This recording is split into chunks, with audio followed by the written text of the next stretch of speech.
Nope, because we're on right now. Hey, hey, everybody. Hi, I'm Rutledge. Hey, I'm Connor. We're Friend Stream Sports. We're real friends in real time and real high five. We're in the same room, everybody. We're here. Yes. We're making this work. We're here tonight. We're doing it live for you. Connor, good to see you. Good to see you, Rutledge. I like being close to you. This is really neat. I felt his breath. What a great jersey. What are you sporting tonight? Little OCSC. All right. We Go Lions, won man. this weekend, man. I was there, played Toronto. Yeah. I watched 3 parents give 10 8-year-old boys cotton candy. They just passed out rolls and one kid picked it up like someone picks up a torch in a riot. He was just like, anarchy, and it just got wild. So the Lions were there. 3 points though. We're gonna break that down a little bit. Absolutely. What's up with you, man?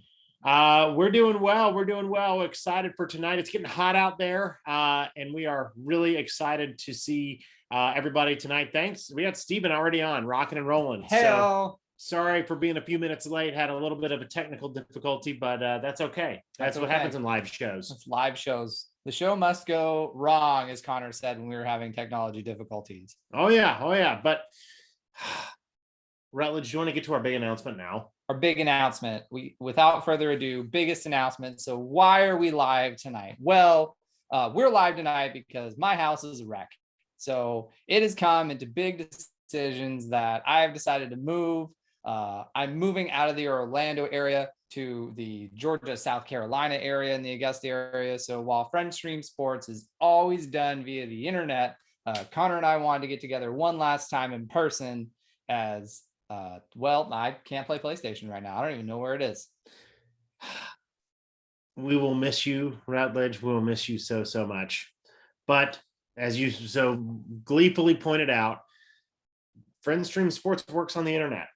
And where some folks struggled during the pandemic, we were born during the pandemic. We are the pandemic. We're the mandemic. We're the man. We are the mandemic. No doubt. But well, without further ado, shall we get to our topics for tonight, Rutledge? Let's get into it. I'm going to use my phone with my notes tonight. By the way, Steven, if you can hear us okay, give us a drop in the comments. Make sure we want audio is good coming through, as we are really flying. But tonight, we're going to start as we always do. We love to touch some MLS soccer. Mm-hmm. So I know I was there in person, Connor.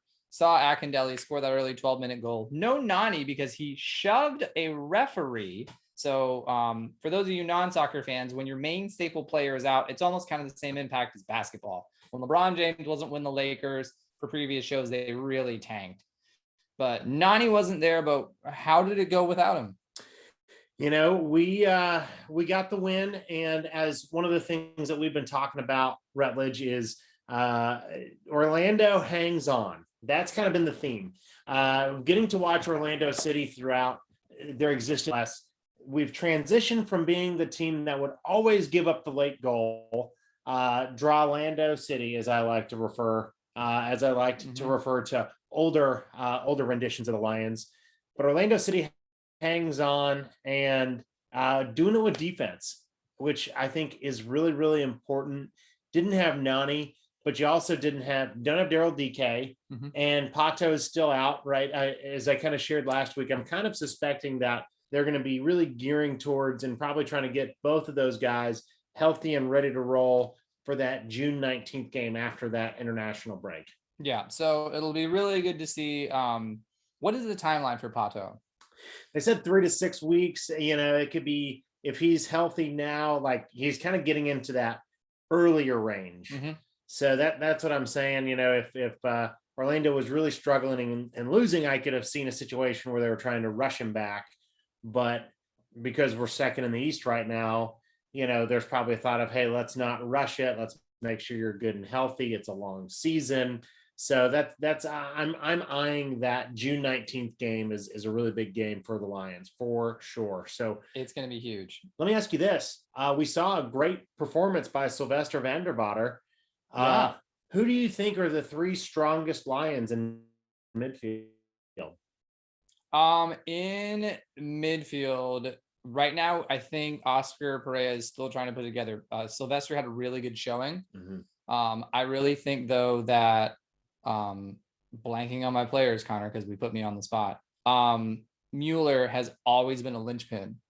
I miss Saja Clenston, but not having Clenston in the lineup is not being bad. Who would you take as a third? Because those are the two that I saw that looked really good. Yeah, I guess I'd want to put Mueller a little bit more in that attacking third, right? Mueller on one wing, Nani on the other wing, and then some form of DK or Pato there in the number 9. And this is obviously coming from a 4-3-3 perspective, but I think Junior Urso always brings great energy to the game. And I think Miguel Pereira, our number 10, our maestro, he always does a great job.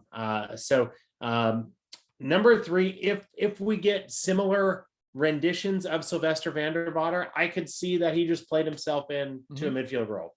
Gonna jump in my first hot take. I think he might have done that. Now, if not, I could see Seb Mendez. He's kind of the next guy in from that perspective, or you drop Mueller back and you play kind of Benji Michel in that role. So I'm hoping to see any semblance of what we saw from Sylvester Vandervater throughout the course of the season, as well as Pereira and then Junior Urso. And I think that's a really stout midfield. That's going to be a tough out throughout the season. It's going to be good. I think you bring up a good point too with Michelle. Is I like the bench depth that this Orlando team has. In former renditions of Orlando City, when those sort of subs came in and you saw the key players came off, you as a fan held your breath. So it's good to see that Michelle, he came in the back half of the game, but you could tell he was still a key piece. Orlando City is second in the East. They're still they don't have the most points in the league. That goes to Seattle, who has 17 points in the MLS. My hot take from last show that I was on was MLS final is going to be Orlando City versus Seattle Sounders. I think they can do it. I think if that June 19th game goes well, you're talking about, I see them doing really, really well. Yeah, and it is a long season. That's the other thing. There have been Orlando City teams who've started out hot and faded with the summer sun. But the idea being they've got some players with some experience, and this is a team that does indeed hang on. Now, we'll see. Maybe there's some bad luck, in Orlando City loses a couple games. Maybe. But beggars can't be choosers. Orlando City's hanging on. I'm happy, Rutledge. I'm happy too. And you can enjoy that summer sun because I will not be going to it. By the way, shout out to Crowheed TV dropping a comment with us. Thanks for coming out. I think this is the first time we've at least had you drop some comments in the chat. Always good to see someone. And Steven says I look like Ronaldo. So I appreciate that. I've been trying. I'm trying to keep Ronaldo's he's in good shape. I look like someone that needs like a koozie with a beverage in my hand. I'm really surprised you didn't bring beer to the show. Not too late. Not too late. It's still early. It is still early. Depends on how hot